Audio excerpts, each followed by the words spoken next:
കൂലിപ്പണിക്കിടെ മരത്തിൽ നിന്ന് വീണ് ഗൃഹനാഥൻ കിടപ്പിലായതോടെ ചികിത്സാ ചെലവുകൾക്കും വീട്ടുചെലവിനും പണമില്ലാതെ ഇടുക്കി നെടുങ്കണ്ടത്തെ നിർധന കുടുംബം. 3 വർഷം മുൻപാണ് ബിനോയ്ക്ക് സ്വകാര്യ വ്യക്തിയുടെ കൃഷിയിടത്തിൽ ജോലി ചെയ്യുന്നതിനിടെയുണ്ടായ അപകടത്തിൽ പരിക്കേൽക്കുന്നത്.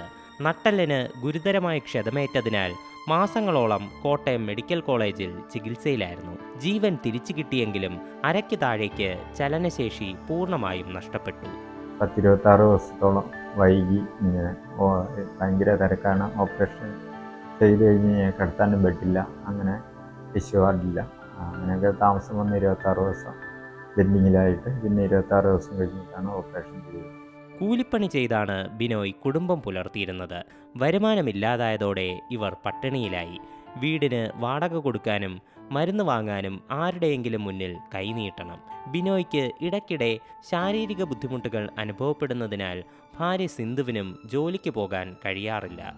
കോട്ടയത്ത് പോയി ഫിസിയോതെറാപ്പി ചെയ്യും. അങ്ങനെ പൈസ ഇല്ലാത്തതുകൊണ്ട് അങ്ങനെ ഇപ്പം പോകാതെ ഇരിക്കുക. അപ്പോൾ ഞാൻ 5000 രൂപ വാടകയാണ്. അപ്പോൾ ആരെങ്കിലുമൊക്കെ ഇച്ചിരി തരും, ബാക്കിയെല്ലാം നമ്മൾ കടം വാങ്ങി അടച്ചുകൊണ്ടിരിക്കുന്നത്. മാസങ്ങളോളം തുടർ ചികിത്സ നൽകിയാൽ ബിനോയ്ക്ക് നടക്കാനാകുമെന്നാണ് ഡോക്ടർമാർ പറയുന്നത്. എന്നാൽ സാമ്പത്തിക ഞെരുക്കങ്ങൾ കാരണം ഈ കുടുംബം അടിയന്തര ചികിത്സയ്ക്ക് പോലും ബുദ്ധിമുട്ടുകയാണ്. 2 സെന്റ് ഭൂമി മാത്രമാണ് ഇവർക്ക് സ്വന്തമായുള്ളത്.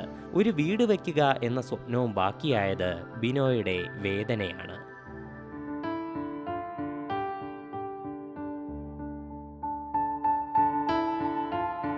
See Malayalam news, Idukki.